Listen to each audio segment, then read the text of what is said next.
Hello, my name's Simon Brown and I'm the JAWCALC Clinical Guidelines Development Lead and Assistant Medical Director for South Central Ambulance Service. Welcome to this short video presentation for the JAWCALC Guidelines Clinical Update 324, third update for 2024.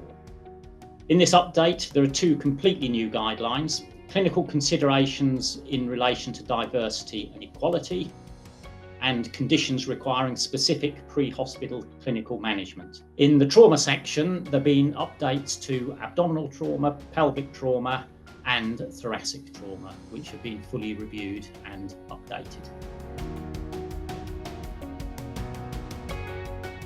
The head injury guideline has been reviewed and rewritten, and this is in reflection of the NICE head injury guidance NG 232, which was introduced last year.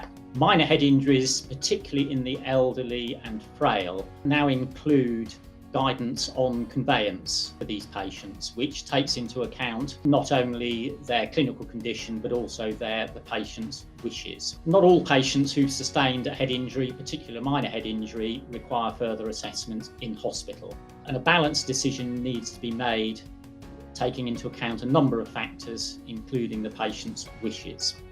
Antiplatelet treatment is now included in the guidance from NICE, and for patients taking antiplatelets other than aspirin monotherapy, consideration needs to be given to transport them to hospital for further assessment and observation. TXA, tranexamic acid, NICE recommended a dose of 2 grams for severe head injuries, but the NASMED have reviewed the strength of this evidence and have decided that there is no strong evidence for going up to 2 grams, and the emphasis remains on the earlier TXA is given, the better, and the dose remains at 1 gram. However, for children, we have extended the indication for TXA administration in severe head injury to children below 18 years who should now receive it if they have a GCS of 12 or less.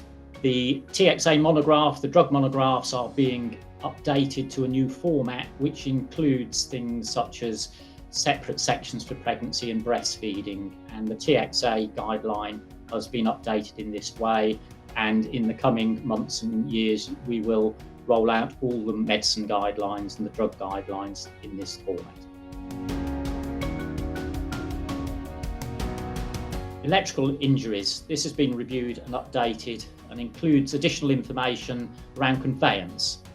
The voltage of the electric shock received is now taken into account, whether it's a standard domestic 240 volt or an industrial 415 volt three-phase supply.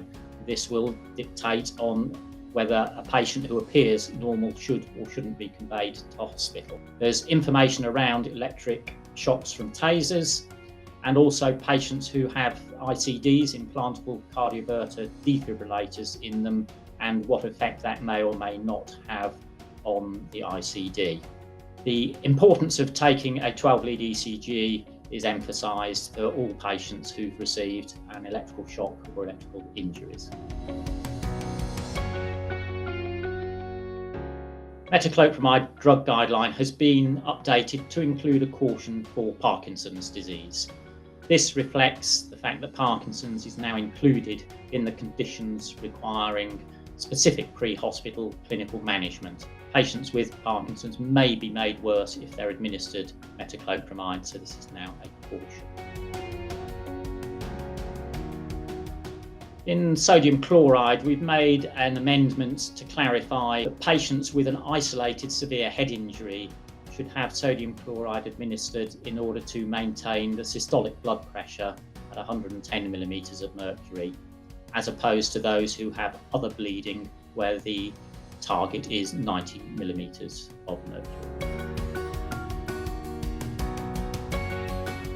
The latest updates can be found in your JAWCALC Plus app or ICPG app by going to the dashboard and scrolling to the bottom where there is a guidelines updates section. If you click on that, you can see not only the latest update, but also previous updates that have been released. If you go into a guideline or a medicine, you'll also find that at the top of the screen in the first page it states updated to make you aware that an update has been applied to them.